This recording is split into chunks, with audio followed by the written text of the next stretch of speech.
Hi everyone, welcome back to another Reddit cheating story.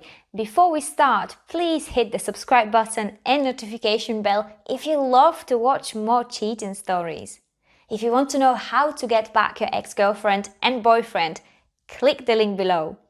Need advice about bipolar XGF? Hey guys, I really need some advice on my journey with my bipolar XGF. I apologize for the long post, but please read. I really need advice. This might be more of a vent too. Last year I met Rachel, and we instantly had this great connection.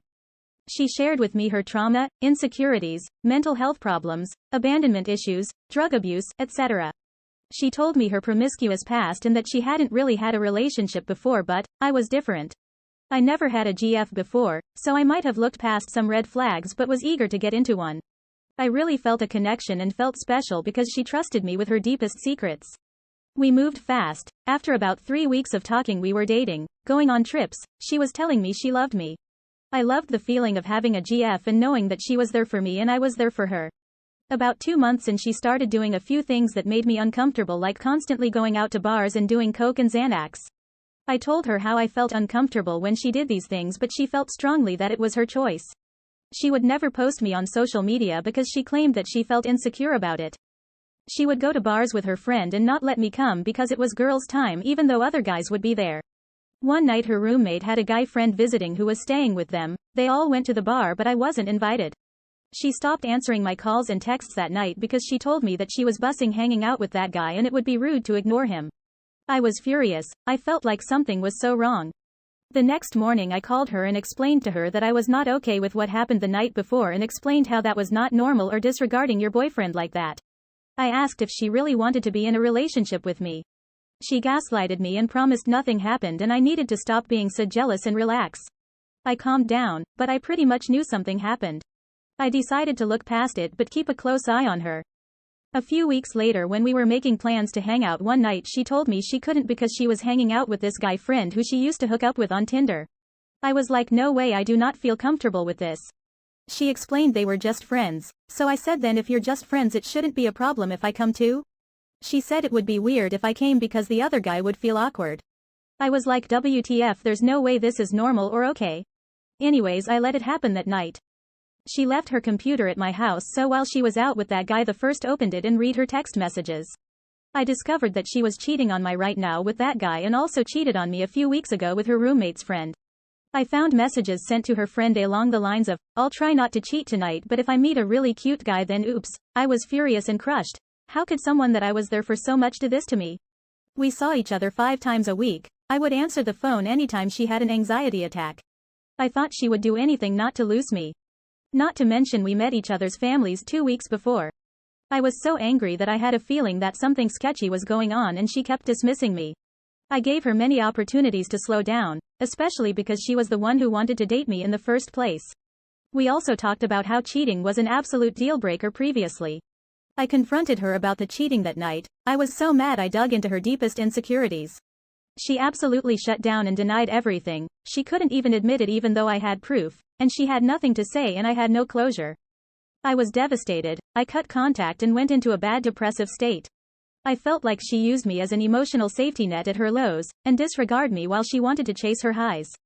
Then 3 months go by and she texts me and asked to talk. I wanted answers and closure, so I agreed.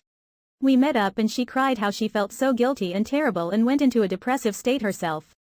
She explained to me that while it was absolutely no excuse, she cheated on me because of her abandonment issues, past trauma, and manic state. She loved and cared about me so much but shut down on me when I confronted her about the cheating because I attacked her insecurities and she knew she lost me. She told me she wanted to be with me more than anything. She told me she wanted to change and that would take time, but promised she would work on herself. For the next 5 months we talked and slowly tried to work on things. She wanted to get back together with me so badly, but I was hesitant. I told her that the trust was broken and the damage was done. I also found out in that time that she continued to hook up with one of the guys she cheated on me with after we broke up. That really hurt me, but she did seem like a different person. No more sudden mood swings, no more drug abuse. Her mental state seemed so much more stable. Being with her was so much more enjoyable in ways. In other ways it was so much worse. I would constantly get triggered, have doubts if she was lying to me, and had a lot of built-up anger still. She kept pushing that she wanted a regular relationship with me, and would get frustrated when I wouldn't do normal relationship things with her anymore.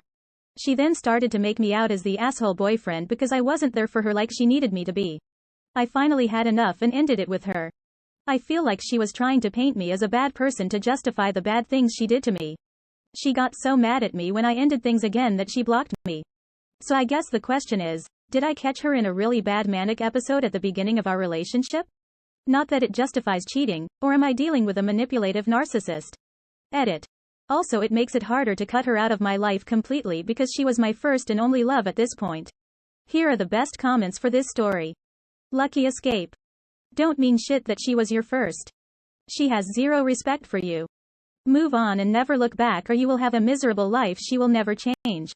Nope, nope, nope. Peace on out, cowboy, and know that panties drop every second of every day. She's not special and you're a mark. Trauma bonding isn't love and you've got a one-way ticket to psychological abuseville and there is not a diagnosis in this world that makes what she's doing to you remotely okay. You're being abused and excusing it because of her mental illness. This person isn't your only love. You will have many more loves and all of them will teach you a lesson. Get this lesson over with now so you can move on to the people who are going to truly love you. You dodged a bullet. Cue the song, Spy Break. Impose Agent Smith's face on your ex's body in a red dress. Bullets are flying and you're doing the limbo winking face. ROFL. But for reals, brah. Leave your ego in the trash. Your self-esteem is too good to go down this route. Block her on everything. You kept your life and your morals intact. There's nothing better than to be able to look at the next one in the face full of moral confidence. I need to tell you that being with someone with bipolar is hard as shit. I am the person with bipolar in my marriage. My husband and I have been together for 25 years and I was just recently diagnosed but have been fighting this diagnosis for many years. I have been unbelievably dodgy for my husband to deal with, and I have caused so many issues and done so much damage. I have not been unfaithful to him ever, but I have hurt him a million times. Part of this is not my fault, but not taking care of myself and not taking steps to fix my own issues has been my choice, and a very bad one. This woman is not stable. She is not in control of herself. She is doing a lot of things that are triggers for manic episodes and exhibiting a lot of manic behavior. Is she in treatment with a good psychiatrist and on meds? I think she has already hurt you too much and you should end this for good and find your happiness. It will be a very long, hard road for you to reconcile and also accept her issues and be willing to deal with all of this after being hurt and used by her so much already. I wish my husband would talk to you. He won't ever admit it, but his life would have been much different and much better had he not committed to me. We are a work in progress and we have a happy life, but a harder than normal life in a lot of ways. Best of luck, op heart. I've been with a bipolar person before and it's absolutely hard. You have been cheated and lied to, which is unacceptable. Try no contact. It's hard since it's your first love, but this woman will break your heart into a million pieces if you keep being around her. She still has all of the same problems that she did before, and she still doesn't respect you. She'll go through cycles where she's better, or worse, but she's eventually going to do the same things she did before. Don't walk away, run away. Thank you for your time watching. Let's see what you think of the story in the comment section. Don't forget to subscribe and hit the notification